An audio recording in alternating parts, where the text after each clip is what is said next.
नमस्कार मैत्रिणींनो, गुढीपाडवा स्पेशल केलेली मटार बटाट्याची भाजी मी कशी केली होती. मटार आणि बटाटा शिजवून घेतला होता आणि ज्या कुकरमध्ये मी मटार बटाटा शिजायला ठेवला त्याच कुकरमध्ये मी भात पण टाकून दिला होता, म्हणजे भांड्यामध्ये.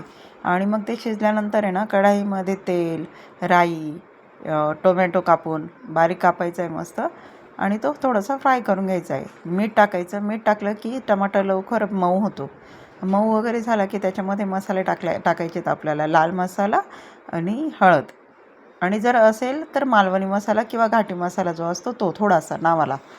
आणि व्यवस्थित तो मसाला मिक्स करून घ्यायचा आहे, व्यवस्थित फ्राय करायचा आहे. आणि जे बटाटे आहेत ना बॉईल केलेले ते टाकून द्यायचे आहेत. आणि त्याच्यानंतर शिजलेले मटार. आता हे दोन्ही पण जिन्नस कसे आहेत, शिजलेले आहेत की खूप शिजवायची गरज नाही आहे, नाही का. त्याच्यामुळे पाणी पण अंदाजानेच टाकायचं, कारण पुरी भाजी बरोबर जी भाजी असते ती थोडीशी घट्टच असते, नाही का. म्हणून पाणी अंदाजानेच टाकायचं की बाबा त्याच्यामध्ये तर ऑलरेडी सगळं शिजलेलं आहे. बस एवढंच. एवढी साधी आणि सोपी भाजी करते मी. मला पुरीबरोबर जी भाजी आवडते ती फक्त हीच भाजी. ही भाजी मला खूप आवडते. एकदा तुम्ही नक्की ट्राय करा आणि कमेंट करून नक्की सांगा. आणि मग त्याच्याबरोबर केल्या होत्या पुऱ्या. एका साईडला मी भाजी ठेवून दिली, एका साईडला पीठ मळून घेतलं पुरीचं.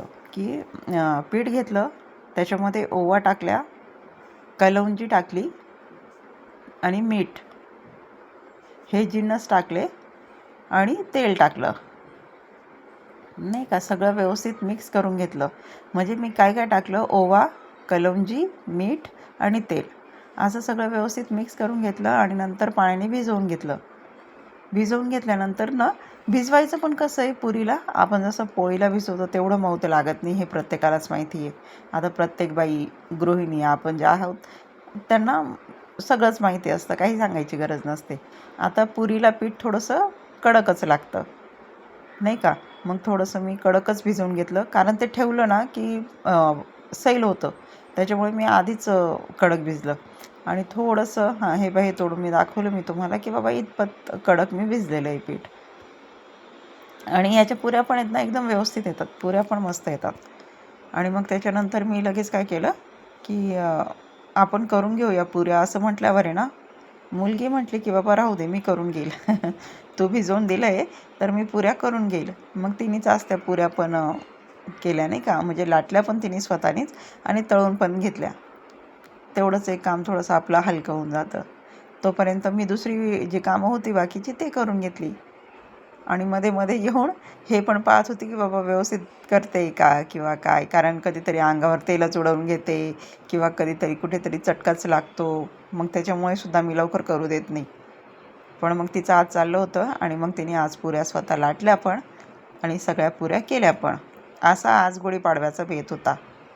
आज काहीच गोड वगैरे काहीच केलं नव्हतं, खरं सांगायचं तर. कारण होळीच्या वेळेसच पुरणपोळ्या खाऊन झाल्या होत्या, खीर खाऊन झाली होती. त्याच्यामुळे कोणाला काहीची इच्छा नव्हती गोड.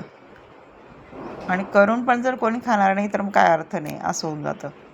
आणि असा मेनू तयार झाला होता. पुरी भाजी. भात मला लागतो फक्त, त्याच्यामुळे मी कोणाला वाढला नव्हता, फक्त मीच खाल्ला होता भात.